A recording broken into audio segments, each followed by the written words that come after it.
Hello అండి. ఈరోజు వీడియోలో పన్నీర్తో ఒక సింపుల్ అండ్ టేస్టీ రెసిపీ చూపించబోతున్నాను. ఇది చపాతీలోకి అయితే సూపర్గా ఉంటుంది. మనం ఎక్కువగా మసాలాలు అవి యూజ్ చేయకుండానే మన ఇంట్లో ఉన్న వాటితోనే పన్నీర్ ఒకటి ఉంటే చాలు ఈ రెసిపీని చేసుకోవచ్చు. Welcome to my channel. ముందుగా దీనికోసం ఇక్కడ నేను పన్నీర్ని తీసుకొని దాన్ని ఇలా ఒక గ్రేటర్తో తురుముకుంటున్నాను. మనం ఎప్పుడు పన్నీర్ని ఇలా క్యూబ్స్లా కట్ చేసుకుంటాం కదా, కానీ ఇక్కడ నేను చేసే పన్నీర్ బుర్జీ కోసం పన్నీర్ని ఇలా తురుముకోవాలి. ఒకవేళ తురుముకునేది లేకపోయినా కూడా మన చేతితో కూడా ఇలా చిన్న పీసెస్లో చేసుకోవచ్చు. ఇలా మనం గ్రేటర్తో చేసుకోవచ్చు, లేదు అంటే ఇలా చేతితో అయినా చేసుకోవచ్చు. ఇదంతా కూడా ఇలా చేసిన తర్వాత పక్కన పెట్టుకున్నాక స్టవ్ పైన ఒక కడాయిని పెట్టుకొని దానిలో 2 టేబుల్ స్పూన్ వరకే ఆయిల్ వేసుకోవాలి.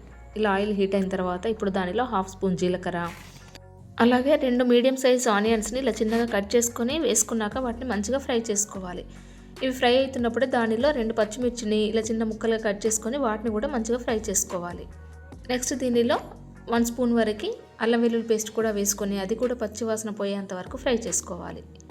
ఒక పెద్ద సైజ్ టమాటాను ఇలా చిన్నగా కట్ చేసుకొని వేసుకొని టమాటా మగ్గేంత వరకు కూడా కలుపుకోవాలి. ఇది మగ్గడం కోసం దానిపైన ఒక లిడ్ని పెట్టి 2-3 మినిట్స్ అలా ఉంచేస్తే సరిపోతుంది. ఇప్పుడు టమాటా కూడా పూర్తిగా మగ్గిపోయింది కదా.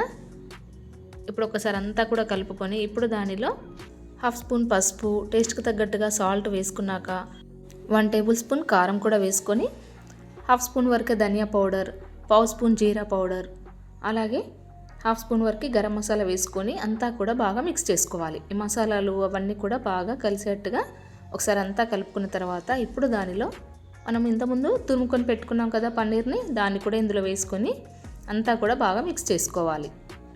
ఈ ఉప్పు, కారము, మసాలాలంతా కూడా పన్నీర్కు పట్టేంతసేపు కలుపుకుంటూ ఉండాలి. ఇలా కలుపుకున్న తర్వాత దానిపైన మళ్ళీ ఒకసారి లిడ్ని పెట్టి 4 to 5 మినిట్స్ కుక్ చేసుకుంటే సరిపోతుంది. ఇదంతా కూడా దగ్గరగా వచ్చేసింది కదా. ఇప్పుడు మళ్ళీ అంతా కూడా ఒకసారి కలుపుకొని చివరగా కొత్తిమీర వేసుకొని మళ్ళీ ఒకసారి కలుపుకున్నామంటే వేడివేడిగా పన్నీర్ బుర్జీ కర్రీ రెడీ అయిపోతుంది. చాలా సింపుల్గా ఉంది కదా. టేస్ట్ అయితే చాలా బాగుంటుంది. చపాతీలోకి అయితే సూపర్గా ఉంటుంది.